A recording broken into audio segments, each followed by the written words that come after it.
There are signs that the body gives. We see them in the way someone sits, in how they avoid eye contact, in how they cross their arms or press their lips. There are signs that language gives, a tone, a word spoken too quickly or with too much pause. But there are signs that make no noise, signs that you don't see coming, signs that are like a breeze that seems soft but announces a storm.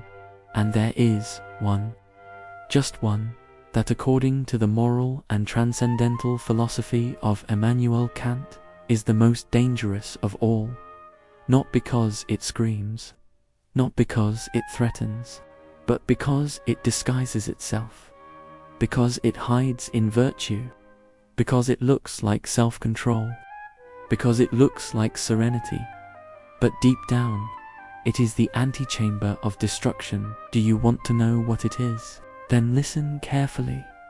The most dangerous sign in a person, according to Kant, is not anger, it is not selfishness, it is not even violence. It is when someone begins to justify the harm they cause with principles that seem noble. That is, when someone uses reason not to elevate their humanity, but to defend their dehumanization. When someone causes harm and justifies it by saying, "I did it for your own good." When they manipulate but present themselves as a guide. When they control but call it protection. When they silence but call it respect. When they repress but dress it up as love. That, according to Kant, is the maximum perversion of the use of reason. Because Kant did not believe that evil was simply the desire to cause pain. No radical evil. The deepest evil was the deliberate use of reason to justify the unjustifiable. And the most terrible thing about this sign is that it does not always come from strangers. Sometimes it is in your closest relationships, in your partner, in your boss, in your mother, even in yourself. Yes, because this sign is not exclusive to the other. It also lives in us when we lie to ourselves, when we say we don't speak because we don't want to hurt, but deep down we stay silent out of cowardice. When we say we forgive, but we do it to continue manipulating from moral superiority. When we say we love, but we do it out of fear of being alone. That is the most dangerous sign. Reason at the service of self-deception. Immanuel Kant dedicated his life to answering a seemingly simple question. What can I know? What must I do? What am I allowed to hope for? And from that search, he discovered something crucial. Morality is not in the result of our actions. It is in the intention. And that intention can only be pure when it is not contaminated by self-interest, not even disguised as good. So, when a person acts in the name of duty, but does so to feed their ego, they are not being ethical, they are being dangerous. Because they have turned morality into a mask. Because they no longer distinguish between truth and convenience. And that is the beginning of the deepest lie. The one you tell yourself. Perhaps you have lived it. Maybe you know someone who told you they loved you, but that love made you small. Maybe you worked for someone who spoke of values, but treated people like tools. Maybe you were raised by someone who spoke of sacrifice, but never allowed you to be yourself. And the most complex part is that these people do not see themselves as destructive. They see themselves as virtuous, as martyrs, as examples. That is what Kant calls moral self-deception. The trap we fall into when we stop asking ourselves if we are acting from freedom and begin acting from the vanity of being good, because goodness that is displayed ceases to be goodness. Love that is imposed ceases to be love.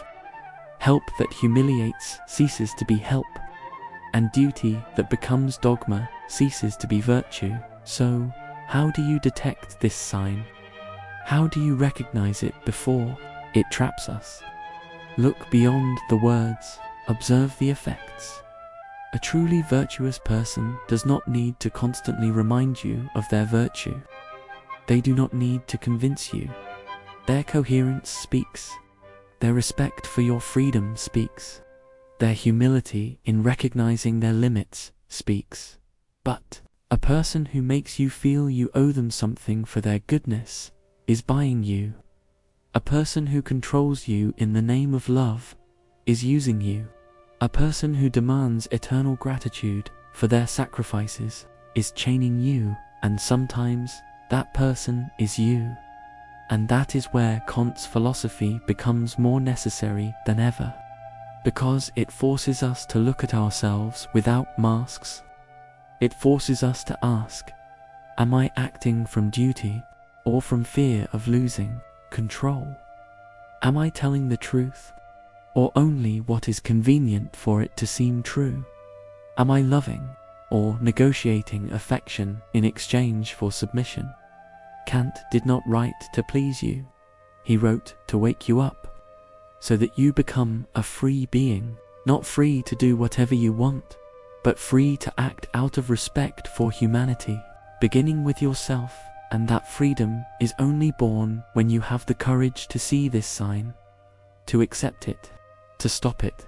Because if you don't, you will live surrounded by people who love you in their way, but don't respect you, who help you, but erase you, who take care of you, but extinguish you. And the worst part is, you'll keep believing that that is love, that that is morality, that that is right, until one day, something inside you screams, it rebels, and you understand what Kant meant when he said that. Enlightenment is man's awakening from his self-imposed immaturity. That day, you decide to stop living according to the rules others defined for you. That day, you begin to ask yourself not what is good for them, but what is just for you.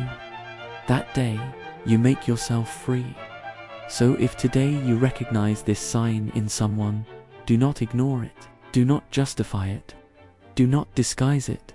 And if you recognize it in yourself, do not punish yourself, but do not feed it either. Look at it, question it, ask yourself honestly, am I using my reason to grow, or to maintain an image that no longer represents me? Because there lies the beginning of true transformation. The most dangerous sign is not the one you see, it's the one you feel but deny. It's the one you repeat but justify. It's the one that wounds but is adorned with noble words. That is the sign that reason has been captured by the ego, and only you can free it. When you do, something deep will change. The relationships that were chains will break. The words that were excuses will be revealed. The emotions that were asleep will awaken. And you will stop being a character in someone else's story, and you will begin to write your own story. A story where freedom, dignity, and truth are not philosophical ideas, but ways of living. That, and only that, is the authentic moral life according to Kant, and it begins when you dare to see the sign